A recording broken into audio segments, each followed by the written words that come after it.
नमस्कार। भारत तेजी से बदल रहा है, बढ़ रहा है। तेजी से बदलाव हम हर क्षेत्र में देख रहे हैं और इसी तरह से भारत में शिक्षा के क्षेत्र में भी नई शिक्षा नीति एनईपी के आने के बाद बहुत सारे बदलाव हम देख रहे हैं, जिसके असर, जिसके प्रभाव जो हैं आने वाले कुछ सालों में साफ तौर पर दिखाई देंगे। लेकिन अभी तक जो बदलाव हमने ज़्यादातर देखे, जिन पर फोकस हुआ, वो स्कूली शिक्षा को लेकर था। पर अब दरअसल जो हायर एजुकेशन है, यूनिवर्सिटी लेवल पर जो है, वहाँ पर भी एक बड़े बदलाव की जो है वो भूमिका तैयार हो गई है।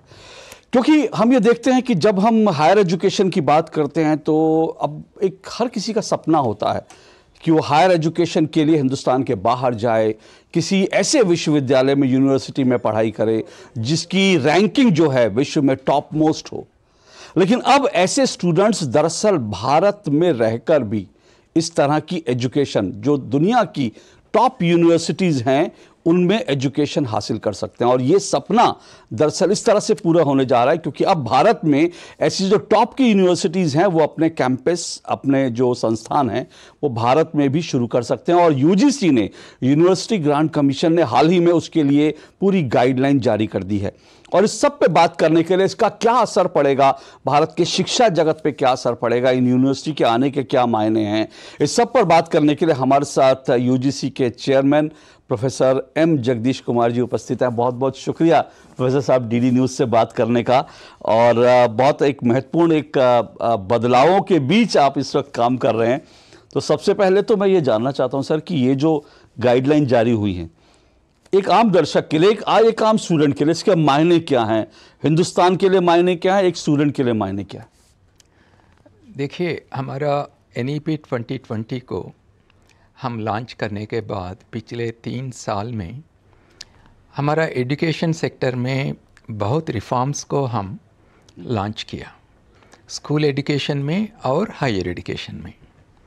इसका प्राइमरी ऑब्जेक्टिव ये है कि हमारा स्टूडेंट्स को हम ज़्यादा अपॉर्चुनिटीज़, ज़्यादा फ्लेक्सिबिलिटी और ज़्यादा चॉइसेस देना चाहते हैं।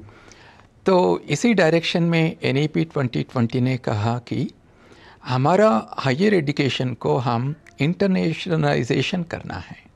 द डायमेंशन ऑफ इंटरनेशनलाइजेशन, ये भी एक बहुत इम्पॉर्टेंट रिफॉर्म है हमारा हायर एजुकेशन में। इसको पॉसिबल करने के लिए, इसको हम इम्प्लीमेंट करने के लिए एक नया रेगुलेशंस को लाया है। ये रेगुलेशंस हम जब हम गेजेट नोटिफिकेशन से अनाउंस करते हैं, ये हो जाएगा हमारा लॉ ऑफ द लैंड। और ये रेगुलेशंस का ऑब्जेक्टिव ये है कि हम इंटरनेशनल यूनिवर्सिटीज़, फॉरेन यूनिवर्सिटीज़ को हमारा देश में कैंपसेस एस्टैब्लिश करने के लिए पॉसिबिलिटी वो क्रिएट करने के लिए हम ये रेगुलेशंस को हम अनाउंस किया। और foreign universities via these regulations campuses को सेटअप कर सकते हैं इधर, और undergraduate, postgraduate, doctoral programmes को अलग अलग डिसिप्लिन्स में ऑफ़र कर सकते हैं। इससे मैं सोचता हूँ कि हमारा स्टूडेंट्स को बहुत फ़ायदा होगा। किन स्टूडेंट्स को जब आप फ़ायदे की बात करते हैं, क्योंकि हम देखते हैं कि हिंदुस्तान में करीब करीब 13 लाख से ज़्यादा स्टूडेंट्स हर साल विदेशों में जाते हैं पढ़ने के लिए, क्या ये लाभ उनको होगा? क्योंकि हम देखते हैं कि ये जो स्टूडेंट्स बाहर जाते हैं, ये एक बहुत बड़ी राशि है भारत की, जो फॉरेन एक्सचेंज के रूप में जो है विदेश में चली जाती है। क्या ये उन स्टूडेंट्स के लिए फ़ायदेमंद है कि वो उनको बाहर जाने की ज़रूरत नहीं पड़ेगी, या भारत में भी जो पढ़ रहे हैं, भारतीय यूनिवर्सिटीज़ में पढ़ रहे हैं, वो भी यहाँ पर अच्छे से पढ़ सकेंगे और एक आपको लगता है कि स्टैंडर्ड जो है वो बढ़ेगा? क्या आपको ऐसा लगता है? देखिए, ये मल्टी डायमेंशनल इश्यू है। एक तो हमारा देश में कम से कम 30 करोड़ स्टूडेंट्स हैं, इसमें 26 करोड़ लोग स्कूल में हैं और 4 करोड़ लोग हायर एजुकेशनल इंस्टीट्यूशंस में हैं। अगले सालों में हम ये देखेंगे कि हायर एजुकेशन में 4 करोड़ से 8 करोड़, 10 करोड़ भी हो सकता है।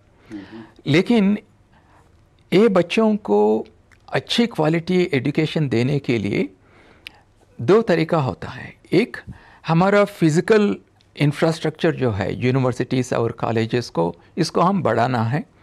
ये प्रोसेस हो रहा है, लेकिन ये करने के बाद भी हमारा स्टूडेंट्स को एडिशनल अपॉर्चुनिटीज़ देने के लिए दो होता है। एक, जिनको पॉसिबल है फाइनेंशियली वो विदेश जाके वो यूनिवर्सिटीज़ में पढ़ सकते हैं, लेकिन ये बच्चों भी होता है जिनके पास इतना फाइनेंशियल सपोर्ट नहीं है, लेकिन इंटरनेशनल एजुकेशन को एक्सेस करना चाहते हैं। ये बच्चों को बहुत फ़ायदा होगा जब फॉरेन यूनिवर्सिटीज़ इधर आके कैंपसेस एस्टैब्लिश करेंगे। उस समय ये बच्चों को हाई क्वालिटी एजुकेशन एक्सेसिबल होगा, लेकिन एट ए लो कास्ट। देखिए, जब हम विदेशी यूनिवर्सिटीज़ में जाके पढ़ना चाहते हैं, उधर दो तरीका का एक्सपेंसेस होता है। एक, ट्यूशन फ़ी बहुत ज़्यादा होता है, और दूसरा लिविंग कास्ट भी बहुत ज़्यादा होता है। लेकिन हम इंडिया में रह के पढ़े तो लिविंग कास्ट बहुत कम होता है।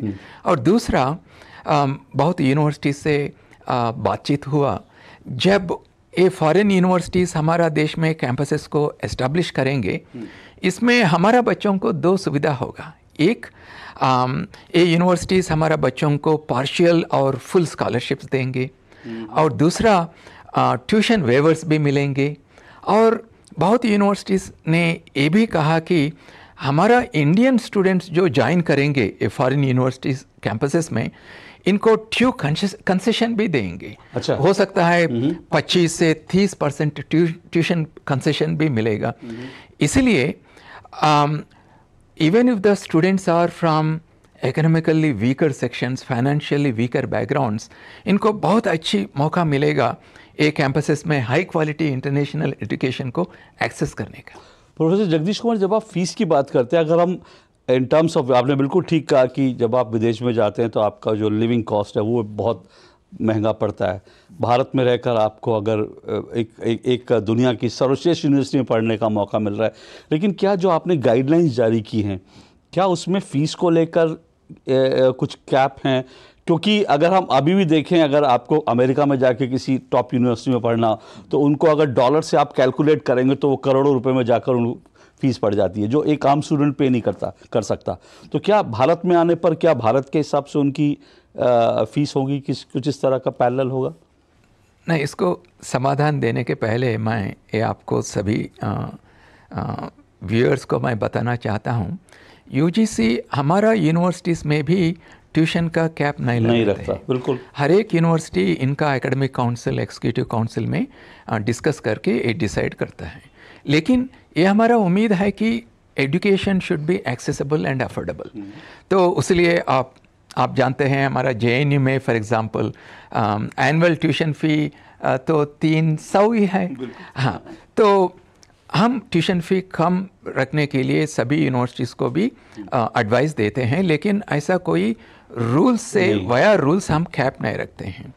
इसलिए फॉरेन यूनिवर्सिटीज़ को भी हम यही फ्रीडम दिया कि आपका ट्यूशन फ़ीस को आप डिसाइड कर सकते हैं, आपका एडमिशन प्रोसेस को आप डिसाइड कर सकते हैं, और जो फैकल्टी को आप रिक्रूट करना है, जो मेन कैंपस में जो प्रोसेसेस है, जो रूल्स रेगुलेशंस है, इसी रूल्स रेगुलेशंस को यूज़ करके इधर भी आप फैकल्टी को रिक्रूटमेंट करना है। लेकिन एक कंडीशन है कि जब आप फैकल्टी को रिक्रूट करेंगे, इनका क्वालिफिकेशंस एंड एक्सपीरियंस भी एट पार होना चाहिए जो मेन कैंपस में है।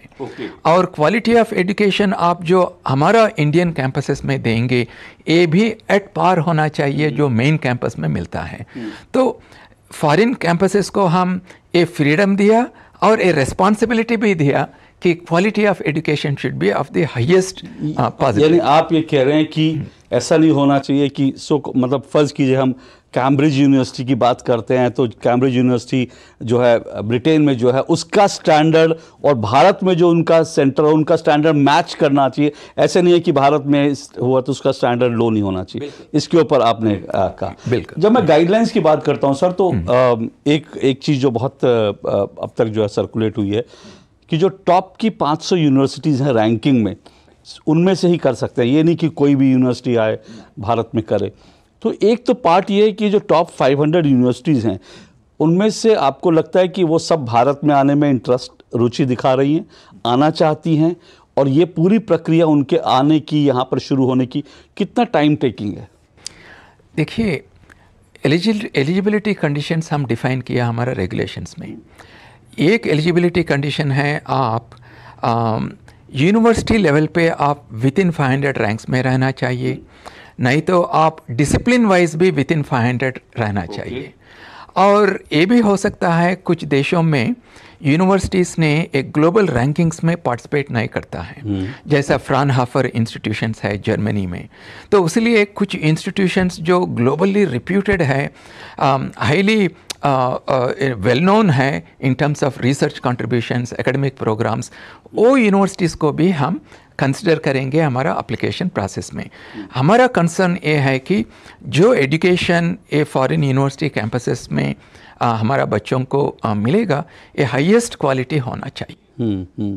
हाईएस्ट क्वालिटी होना चाहिए। लेकिन एक बात और है इसमें, जैसा आपने कहा टॉप की 500 यूनिवर्सिटीज़, अगर मैं आपसे जानना चाहूँ, ये यूनिवर्सिटीज़ क्या भारत में आने में कितनी दिलचस्पी दिखा रही हैं? अभी तो बहुत सारे फीडर सिग्नल्स मिल रहे होंगे, और अगर दिखा रही हैं तो उसके पीछे उनका मेन कंसर्न क्या है?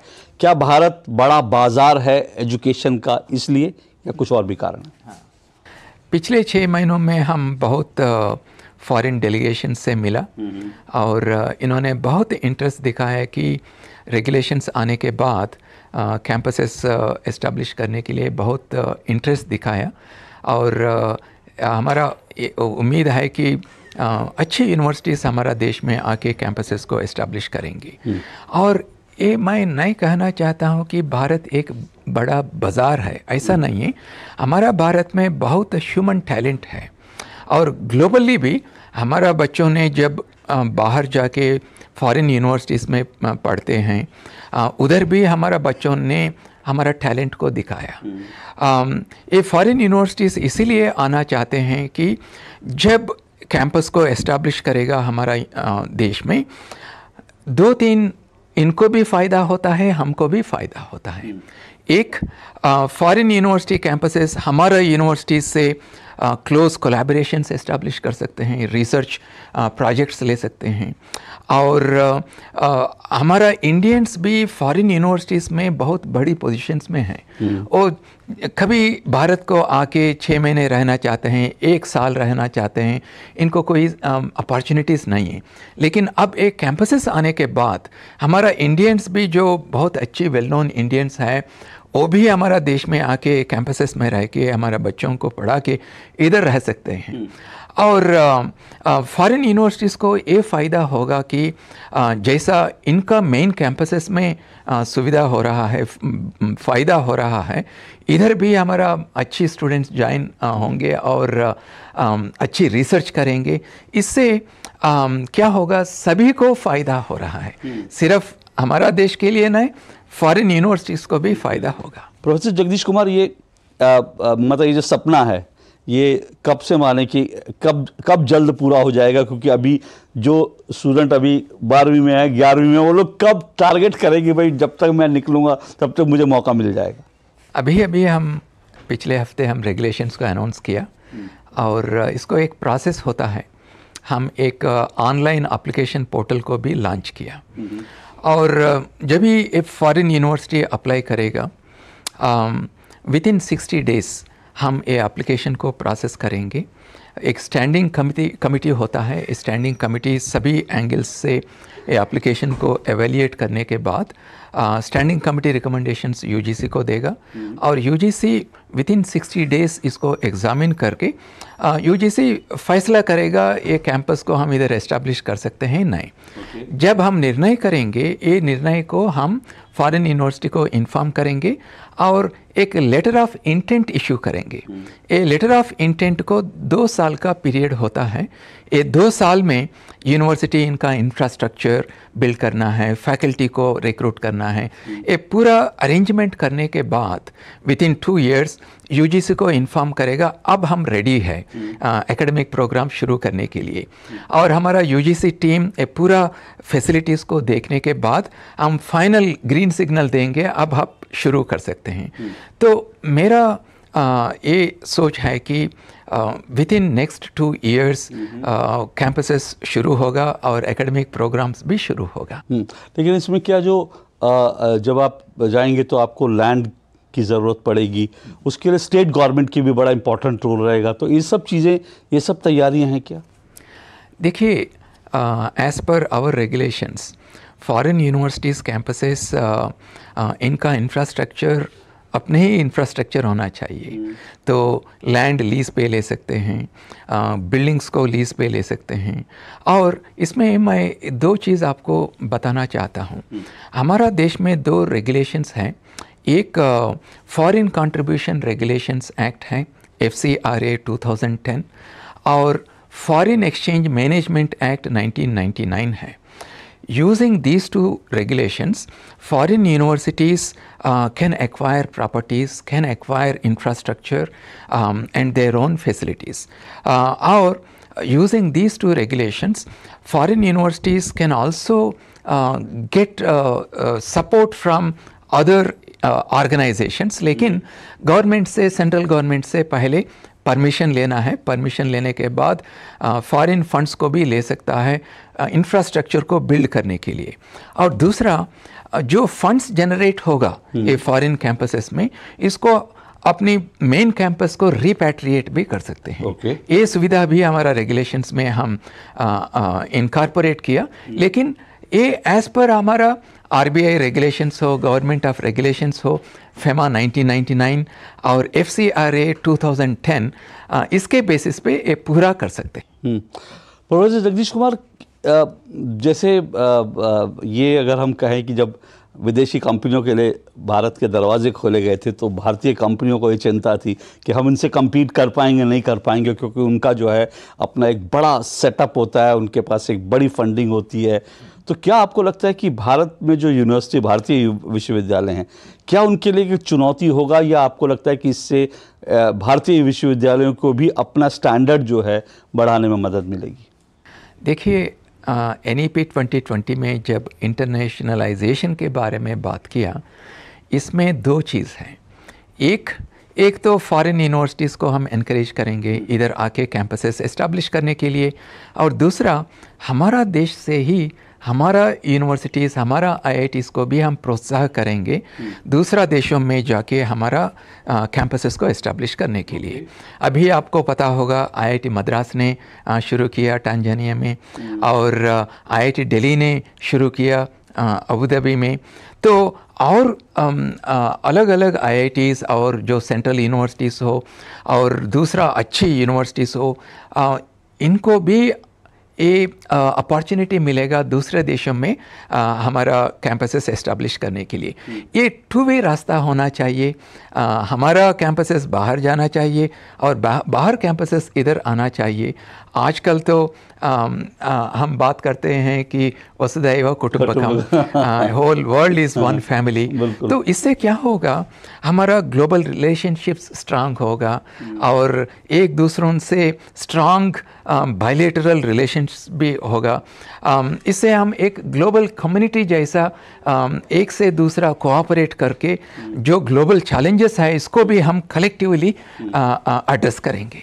जब आप वसुधैव कुटुंबकम और ग्लोबल उसकी बात करते हैं तो सर यहाँ पर एक चुनौती भी आती है जो इस वक्त कई ग्लोबल यूनिवर्सिटीज़ के सामने हम देख रहे हैं।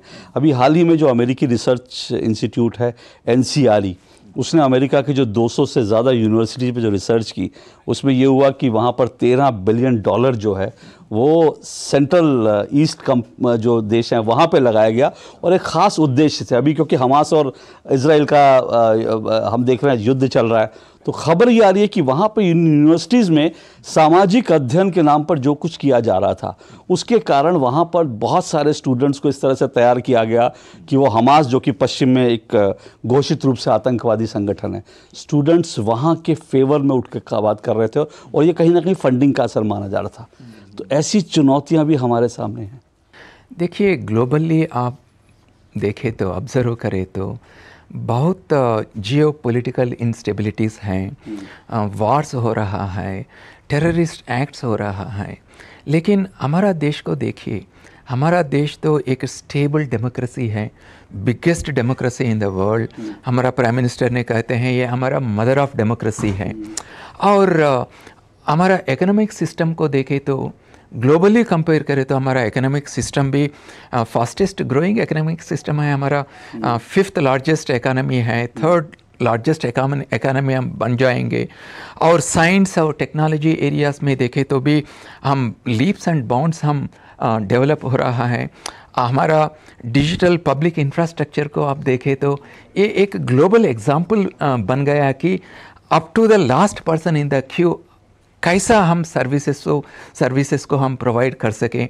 तो हमारा देश तो एक पीसफुल स्टेबल कंट्री है। तो हमारा देश को हम दुनिया में अलग अलग जगह में जो हो रहा है इससे हम कंपेयर नहीं कर सकते हैं। तो ये मेरा होप है कि हमारा देश ऐसे ही प्रोग्रेस होके एक ग्लोबल लीडर बन सके। तो एक global interactions, interacting with global universities भी इससे हमको फ़ायदा होगा। लेकिन प्रोफेसर साहब, एक क्योंकि आपका अनुभव रहा है, मैं नाम नहीं लूँगा, लेकिन एक यूनिवर्सिटी में आप रहे जहाँ पर इस तरह की चीज़ें, क्योंकि भारत की एक अपनी सामाजिक, हर देश की होती है, भारत की अपनी सामाजिक, सांस्कृतिक और आर्थिक जो भारत की अपनी पृष्ठभूमि है, कुछ परंपराएं हैं। यहाँ पर ये जो विदेशी विश्वविद्यालय आएंगे, इनका ये इसकी सेंसिटिविटी को क्या समझ पाएंगे ये? क्योंकि हम अमेरिका की एक यूनिवर्सिटी में एक ख़ास कार्यक्रम हुआ, डिसमेंटलिंग हिंदुत्व, इस तरह की कई चीज़ें होती रहती हैं। तो मेरा कंसर्न सिर्फ ये है कि यूनिवर्सिटी में इस तरह की चीज़ें होती हैं, तो ये इन सब चीज़ों को कैसे आप देख पाएंगे कि ये चीज़ें ना हो? देखिए, हमारा रेगुलेशंस में 1-2 क्लासेस इसके बारे में भी हैं कि जो प्रोग्राम्स, जो activities a foreign university campuses में होगा, it should not be against national integration, national security, general morality, ये पूरा ये भी है इसमें। तो मेरा यही कहना है कि जैसा हमारा यूनिवर्सिटीज़ में हमारा एजुकेशन हम इम्पार्ट करते हैं, ए फॉरेन यूनिवर्सिटीज़ कैंपसेस में भी ऐसी होगा और अच्छी स्टैंडर्ड का एजुकेशन मिलेगा ए कैंपसेस में, जैसा हमारा अच्छी यूनिवर्सिटीज़ में मिल रहा है। तो आगे समय में हमारा बच्चों को अपॉर्चुनिटीज़ ज़्यादा मिल जाएगा। और जैसा हमारा बच्चों ने दूसरा देशों को जाके उधर पढ़ने के बाद वो कंट्रीज़ को भी इकोनॉमिकली, सोशली कंट्रीब्यूट करते हैं। आजकल देखिए, पूरा दुनिया में हमारा देश में जो बाहर गया कम से कम 3 करोड़ लोग हैं। ये लोग बहुत हाईली स्किल्ड आदमी हैं। इससे हमारा देश को भी फ़ायदा हो रहा है। आज हमारा डायस्पोरा हमारा देश का एक प्राइड है। तो इसलिए मैं कह रहा हूँ कि हमारा देश में फॉरेन यूनिवर्सिटीज़ आके कैंपसेस को इस्टेब्लिश किए तो हमारा बच्चों को ग्लोबल आउटलुक मिलेगा। ग्लोबल चैलेंजेस क्या हैं और इसको हम कैसा एड्रेस करें, इसके बारे में भी इनको बहुत अवेयरनेस मिल जाएगा। बहुत अवेयरनेस मिले, इसमें कोई दो राय नहीं। और अवसर तो बहुत मिलेगा, अवेयरनेस के साथ साथ अवसर बहुत मिलेंगे। और विदेश में पढ़ना हर किसी का सपना होता है, और ख़ासकर हायर एजुकेशन में हर भारतीय का सपना होता है। और इस सपने पे जैसा प्रोफेसर साहब ने बताया कि जो खर्च होता था वो बहुत बड़ा होता था, क्योंकि आपको जहाँ जिस देश में जाते हैं वहाँ पर रहना और वहाँ लिविंग स्टैंडर्ड्स के हिसाब से खर्च करना, वो भी चुनौती। कम से कम वो जो चीज़ें हैं ऐसी चुनौतियों से पार पा पाएंगे और भारत में रहकर उच्च शिक्षा जो है, अच्छी तालीम हासिल कर पाएंगे और भारत की यूनिवर्सिटीज़ का स्तर भी उठेगा। और उम्मीद करते हैं प्रोफेसर साहब कि भारत की जो यूनिवर्सिटी अब तो ग्लोबल रैंकिंग में आने लगी हैं काफ़ी, उम्मीद करेंगे कुछ और भारतीय यूनिवर्सिटियां ग्लोबल रैंकिंग में अच्छा स्थान बनाएंगी। जरूर जरूर। बहुत बहुत शुक्रिया हमसे बात करने, डीडी न्यूज़ से बहुत बहुत शुक्रिया। Thank you sir, thank you. तो प्रोफेसर जगदीश कुमार से हम बात कर रहे थे। फिलहाल इस चर्चा में इतना ही। नमस्कार।